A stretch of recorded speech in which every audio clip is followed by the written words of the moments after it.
with the 9/11 moment. Oh yes.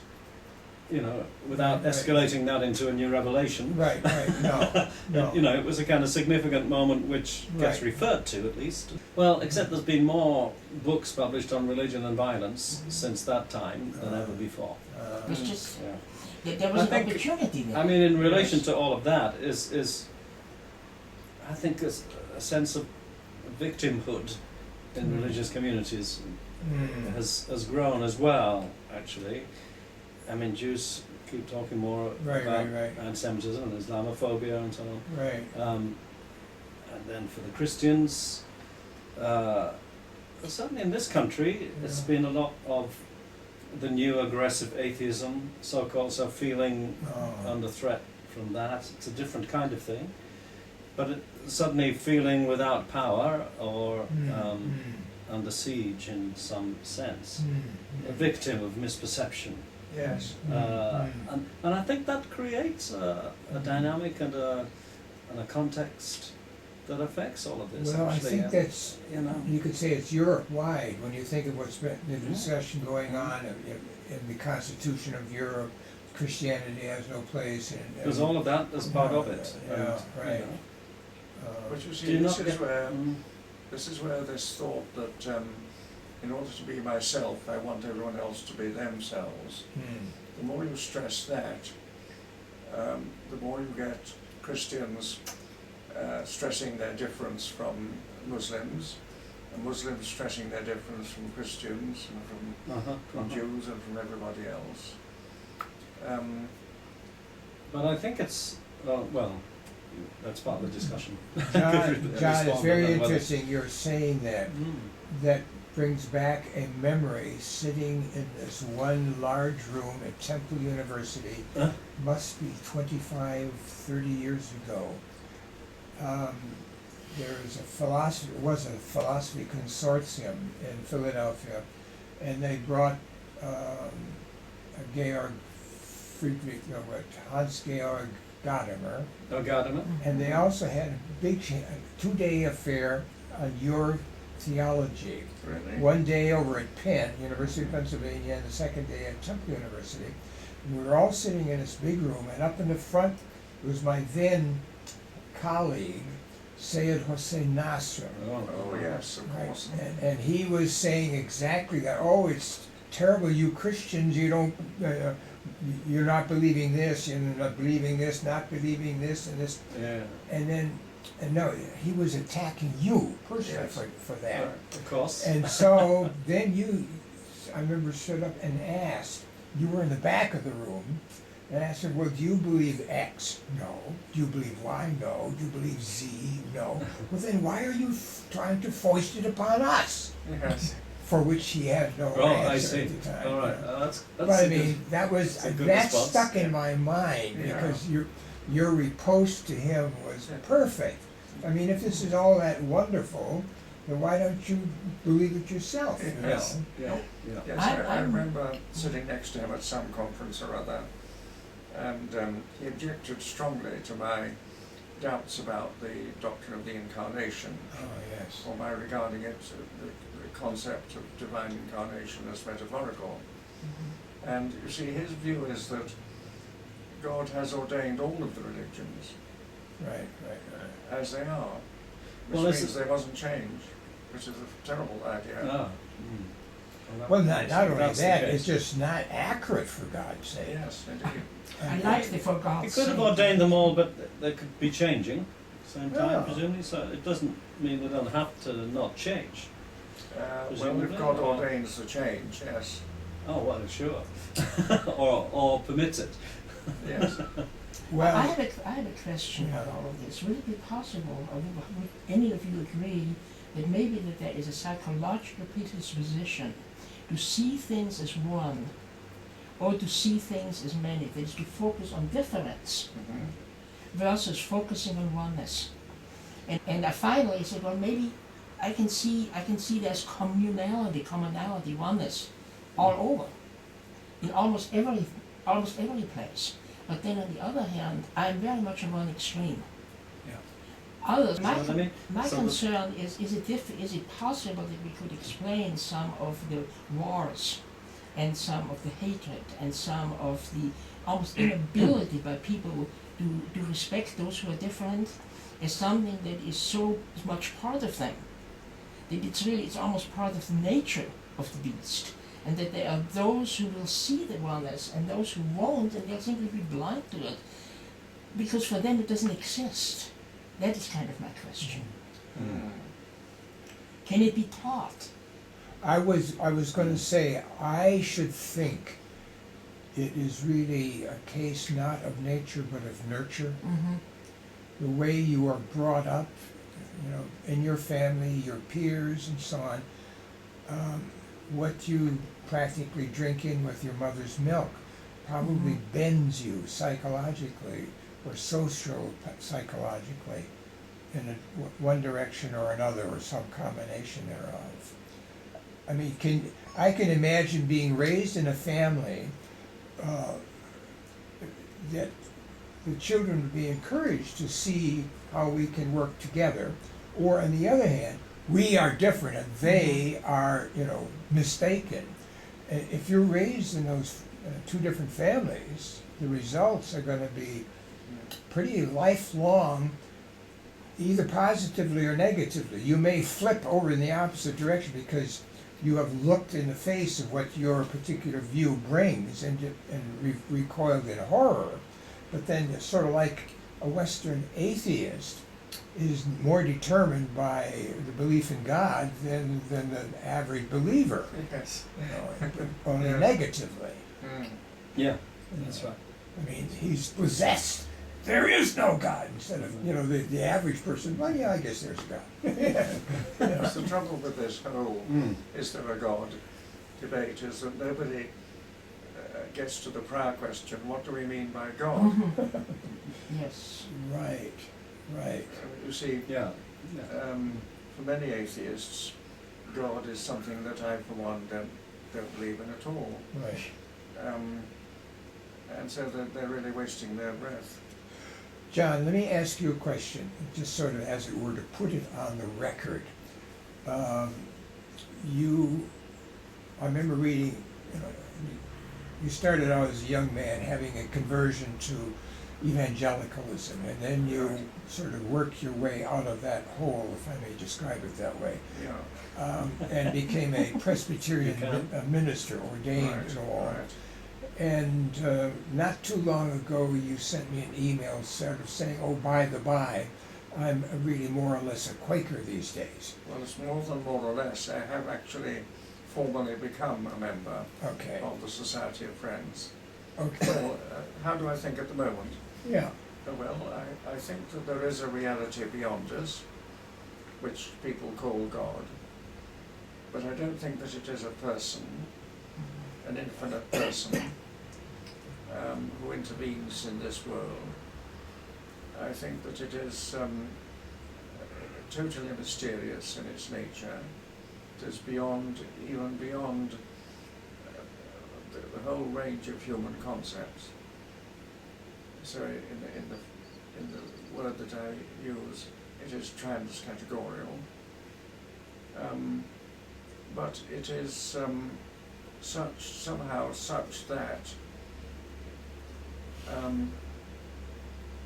whereas some responses to it are appropriate and some are not. Mm-hmm.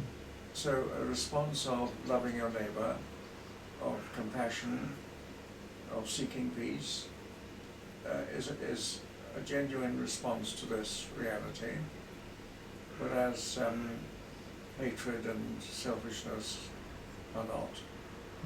So does it have moral qualities? Well, yes and no.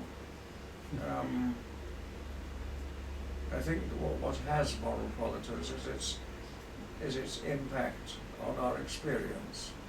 As we experience it, indirectly of course, that is as we are conscious of it in mystical moments,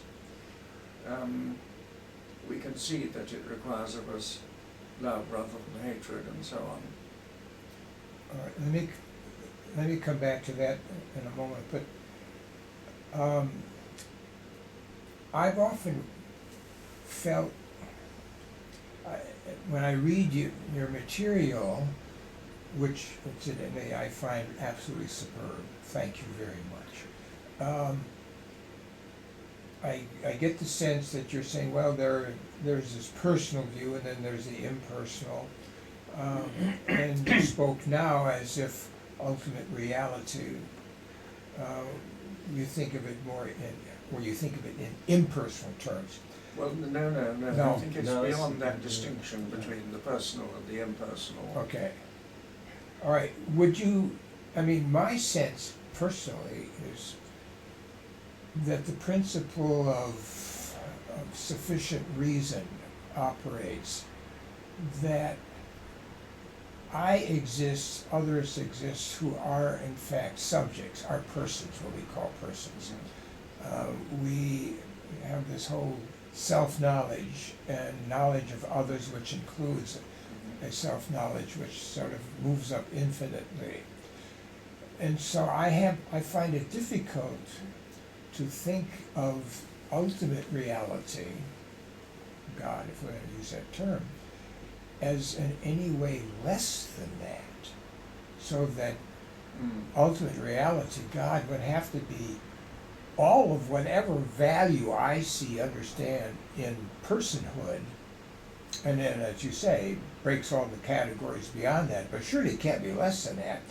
And so in our language, knowing full well that, of course, we're trapped inside of our languages and categories of thought, but sort of, if we could put brackets around it, minus sign or plus sign in front of it, as it were, and then go ahead and use a language knowing that sign is out there in front, that somehow to speak of ultimate reality as it denigrates it. Yes, well, unfortunately, our language is limited. Right, We have only he, she, and it, right, and it isn't. It would be wrong to think of it as a he or right, as a she. So we have to use the word it. But of course, by itself that suggests that this reality is impersonal. right, But I don't want to say that it's either personal or impersonal. It's beyond that distinction. right, right, So that it isn't, and it isn't above or below being personal. It's just altogether beyond the whole concept of the personal and the impersonal. right. I But understand then that. the accusation always comes, doesn't it, that if it's so utterly beyond, how can you say anything about it, or even have the view that there might be something that's utterly beyond? Right, right. Well, That accusation sometimes comes, Well, doesn't I mean, it? we can't, in Uh, a sense, we can't say anything about it except that it is a reality. You see, I think we have to stress the mystical strand in all of the traditions.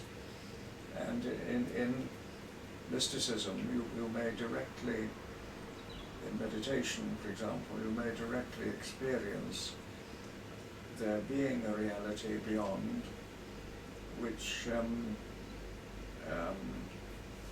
such that if only you could live in its presence permanently, you would never have anything to be afraid of or to be anxious about.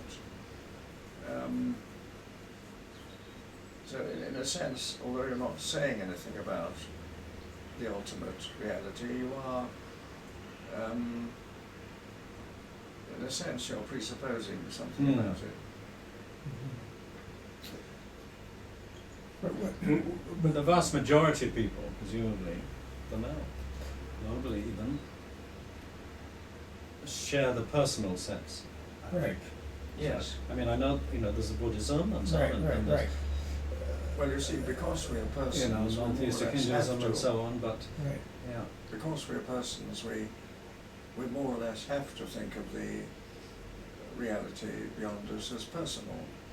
But that's because we are persons. Right, right. But that doesn't mean that it is like us in that respect. Well, what about my line of thought of the principle of sufficient reason that, well, I've seen, as you, transpersonal, that sort of thing. But whatever we would perceive as value, as goodness, as being in our existence of personhood, that ultimate reality surely can't be less than that, must be vastly more. Even the word more, of course, is but less or more in what, on what scale? right. I know. I mean, I realize it's our language and our concepts betray us as soon as we have them. But if we can, nevertheless, as I suggested before, as it were, put parentheses around it and a negative sign in front, meaning, as is often the case, neti, not to Yes. this, that sort of limitation, we can only think as sort of a theologia negativa in that way. But it surely cannot be, see, as soon as I'm thinking about what does it tell me when I use it. I mean, you say, well, all we have is he, she, and it. Well, I mean, that sounds like bad American English, she, it. That's what you end up with. And I don't want to end up with she, it. No, indeed. It's too much like SHIT. Right. And so, first of all, how to think of, let's use the word God, for ourselves in such a way that it doesn't unwarrantedly betray us. Obviously, it's going to betray us. We know that, just when we know our epistemology. But forewarned in that sense is forearmed. If we can sort of say to ourselves, okay, fine, we know that no matter how we speak or the thought behind it, concepts behind it, it's always going to be in limited fashion. That's the nature of our reality, we think, and analysis, synthesis, and we can't get out of that.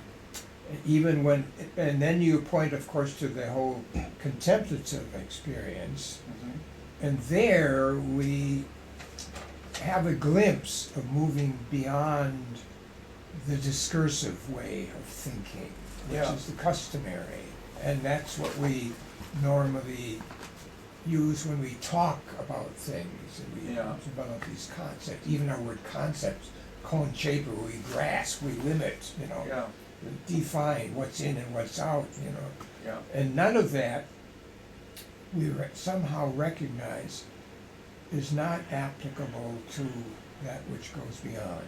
Sure. So how can a question I would have for myself is, how can we think and therefore speak about this ultimate reality in such a way that we don't unwarrantedly deceive ourselves? And I think, for me, to speak or even to think of it as it unwarrantedly deceives us. I don't have a happy solution, but I have this unhappy. Does the he or the she deceive us as well then? Not in the same way as suggesting. No, I mean, they don't. I mean, he or she. If you go either way, you have the plus of person involved, consciousness, which you don't have in the it. And so you are, I would say, less damaging than the it. Well, you can avoid using it. Right. Quite almost always, perhaps always, by simply, if you want to say it is such and such, you can just say the real or the ultimate is